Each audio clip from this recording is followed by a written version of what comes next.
I know it's slow. Sitting on my bed. I don't know if I'll be able to get this video up. I'm in deep thought or deep meditation. And meditating is not always to glorify God. Because sometimes you don't feel like glorifying God. I know so many people think that, oh, she's so joyful. She's so exuberant, vibrant. You don't see these moments that I rarely have, but I had one tonight. My kids, trust me. I tell you, if I can put some of this stuff on tape that I've been putting on tape, I've been saying, I hated to see the Lord do what he did. You know, I see so much on Facebook. Ugh. And I guess to see some things is just terrible. The Lord just feel like, I don't know, when it comes to kids, I don't think anyone should be able to put their hands on someone else's kids. And don't tell me, well, at least they're still alive. Don't tell me at least, because you know what? If they've been misused, what good are they to be alive? I know some folks say you still have breath in your body, but if the Lord didn't keep them from being misused, people can do whatever they want to do out there. And I don't want to quote the Bible, believe me, I told the Lord just now, I said, you know, we don't have nothing else to believe in when we're so disappointed in the Lord. We have nothing else to trust in, especially when we've been believing and trusting in the Lord in all our life. And we've seen some good days. Then when you see days where the enemy trespassed greatly, I told you I didn't even understand Job. I didn't. But things happen in life, right? But I believe, just as with Job, when you believe God, nothing should touch you. That's where the disappointment is coming in, especially when it comes to your children. And you're still preaching and teaching you serving God. And you're doing what's right by God.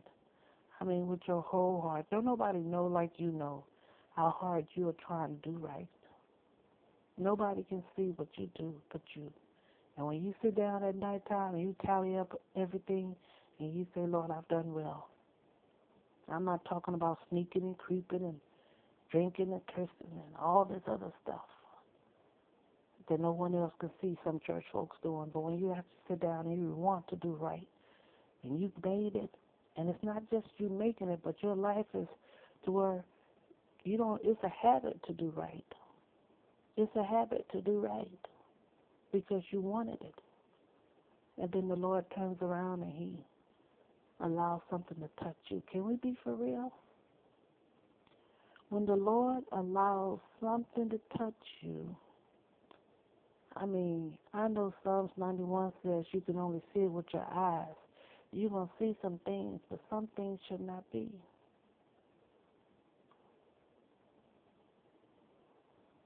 Some things should not be. I know some of you look at power, but sometimes we don't want to use no power. We don't even want to be a part of what God has going on. We want to be natural. You know, we do all this, and I know some of you hadn't crossed these bridges, hadn't been through deep hurt. You want to talk about trust. Trust is still having what's yours. When it comes to children in your body, you can take the finances, you can take the cattle on 1,000 hills, but you don't touch human bodies because that's what the Bible says. That's what he said in his word, that you should not be trespassed.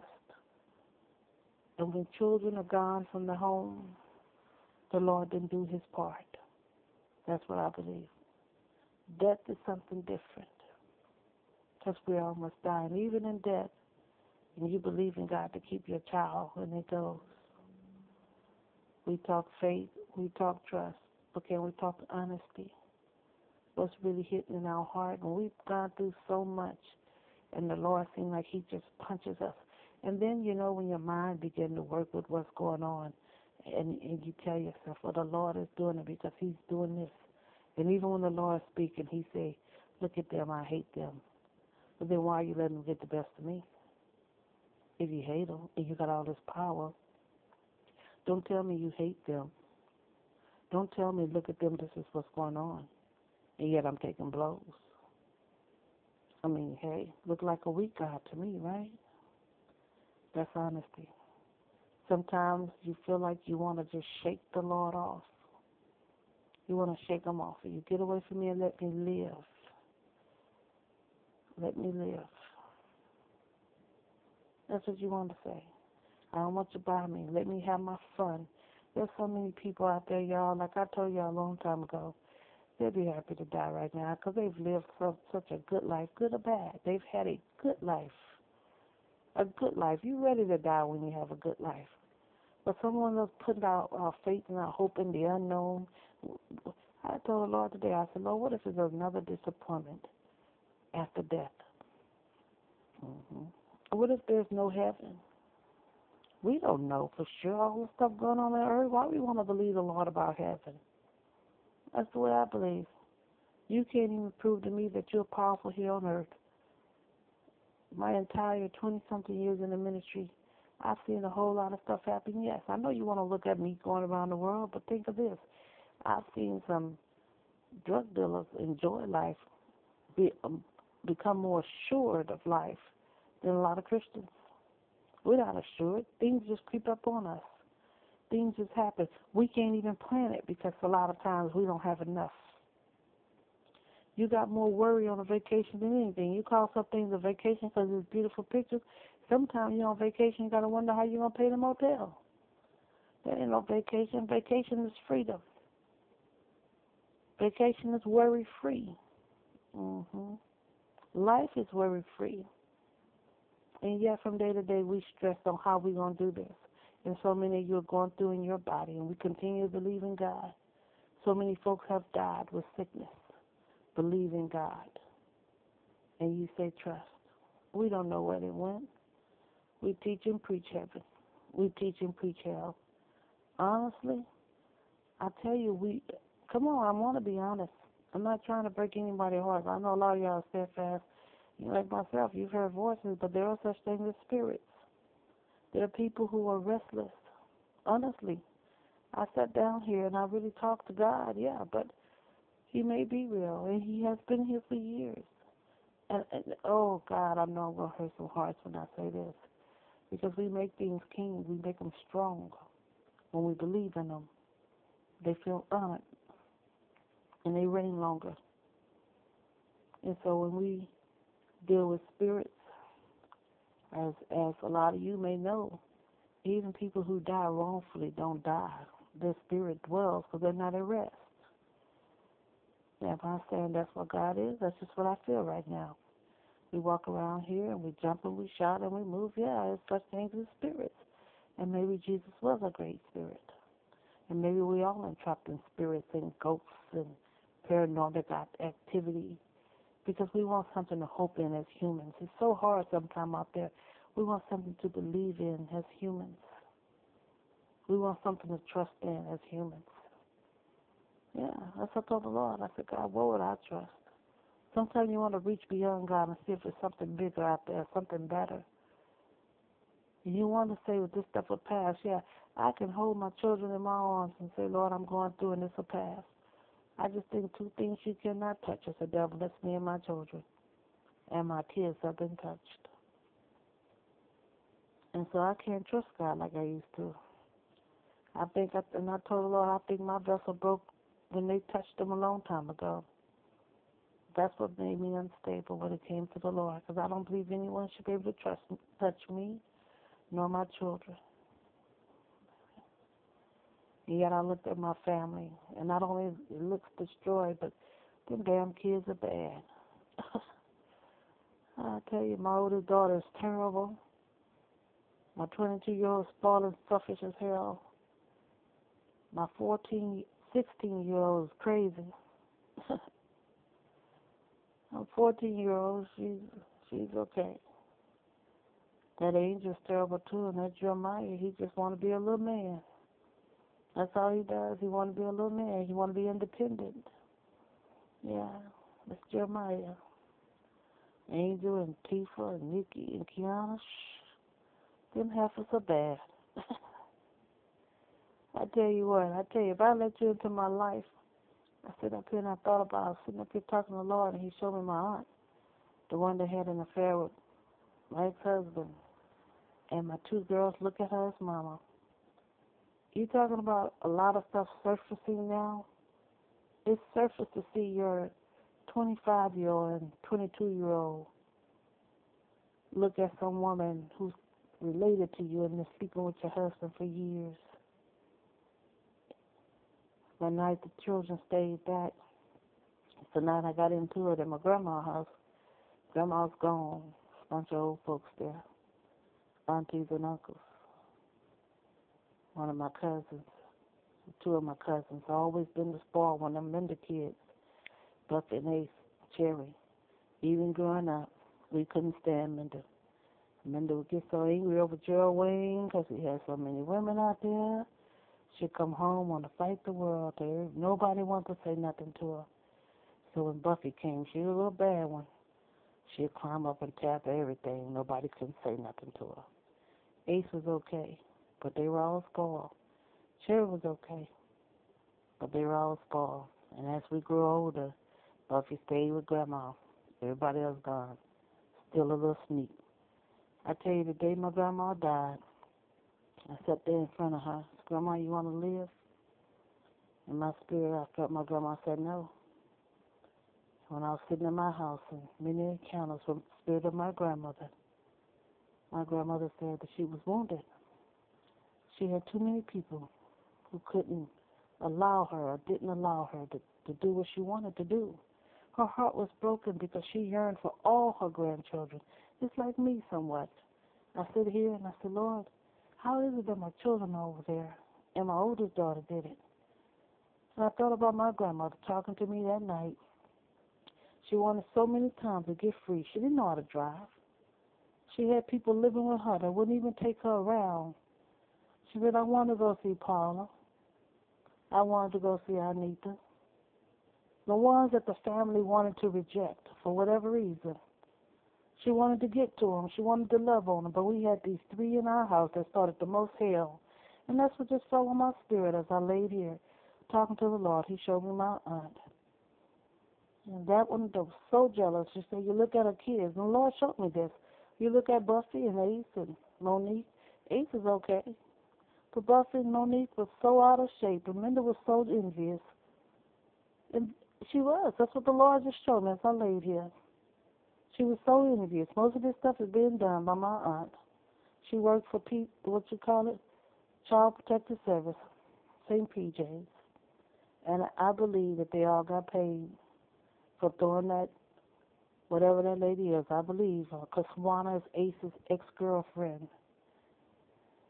Kaswana, I believe they had a lot to do with it. Their family, but the truth is the truth. I really do. And as I say here, the Lord placed that on my heart. That woman looked at her kids, and she looked at our kids. And she got angry as heck. And she's always been the one fighting, and the family just believed because they didn't want to get into it with them. And my grandmother said it. She said she couldn't. It's not that she didn't love them, but she hated them.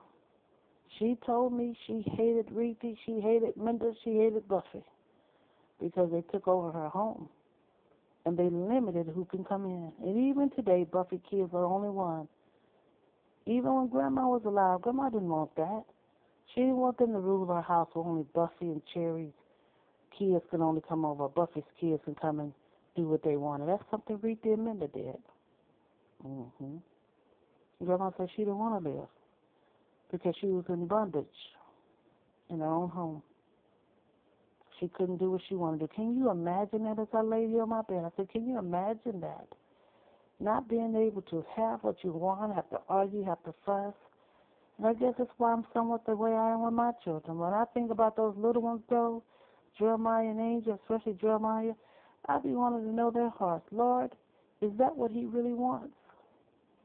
Because if he wants it, I'm not one to take it from him. That's the kind of mother I am. Because I don't want to put up with my children being bad.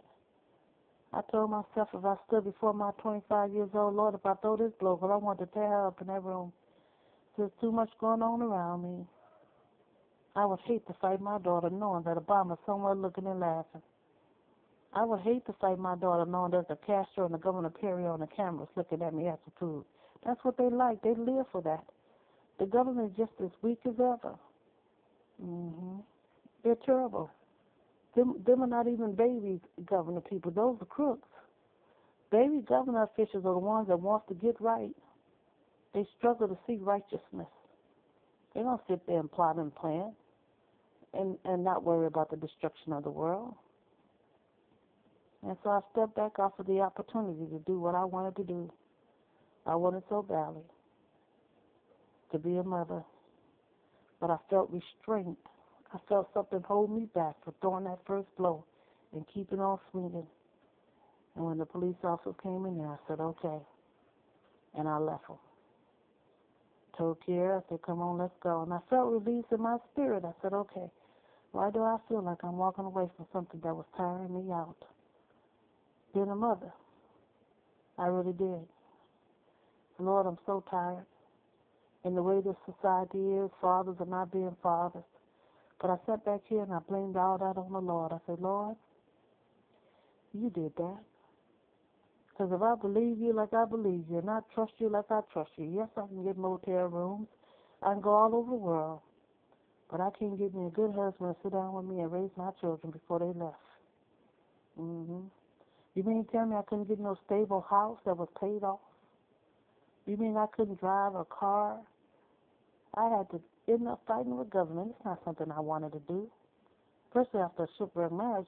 And I can even deal with a shipwreck marriage because that marriage was just, hey, as long as he didn't touch me. But now I'm in a situation, and I saw people touch my children. I see an aunt out there. Someone said, your aunt told Tifa, throw that bitch out. And you know what? My daughter act crazy. Got to be more careful. And probably waiting for us to come back. Yes, these people so brainwashed. I can't blame voodoo on all of them. I can't. Because it's been so long. But you know the Lord showed me my aunt Linda to tell me that she took my family. Not just my natural family, but she took grandma's kids. So she was hateful and she was jealous. Now why I'm telling you all this? Because I felt like venting on camera. I still feel angry at the Lord. I'm so angry at God. Can I share that? I don't even want y'all to pray for me. Don't pray me into that spirit. I keep telling the spirit, would you leave me alone? Let me move on. Y'all don't remember this. I sure did. I said, leave me alone. I'm coming up, because we do. We bury that in us. We bury what we don't know in us because our spirit yearns for something to comfort us when we're going through. And we tend to grab on to Jesus. That's all the church does. We grab on to God. That's human. That's natural. That's one of the biggest spirits out there. Jesus. And as I laid here, and I know he's real because he talks. Yes, he does. He talks. He'll comfort you. But I said, Lord, it sounds like you got some competition. And so I asked myself, well, will you leave him doing competition? Yes, if he keep failing me. I mean, that's what it seemed like. I don't expect for nothing to touch me. And so I'm digging within myself and say, Lord, is there some confidence in me? Something like the drug dealers have. You know, a lot of folks that are not in the church succeed because there's something in them. There's tenacity in them. There's a whole lot of chemistry in them that propels them to achieve. Has nothing to do with church. And so I find myself now trying to shake off this church stuff and wanting to do more, believe more, and take care of that, what I have left, and that's Kiera. That's all. That Kiana is terrible. I want to, yeah. Government keeps on peeking at you, stealing you, trying to take all your rights away, and you're still trying to live. And I just feel like there's something in me that can do so much more than this thing we call church. Because I've been through some stuff. And I know y'all want to sing, you never lost your joy. That's because I keep believing. And I can't really tell you I believe in Jesus. I keep believing somewhere down the line this is going to get better. And that's all I have to hold on to is faith in something.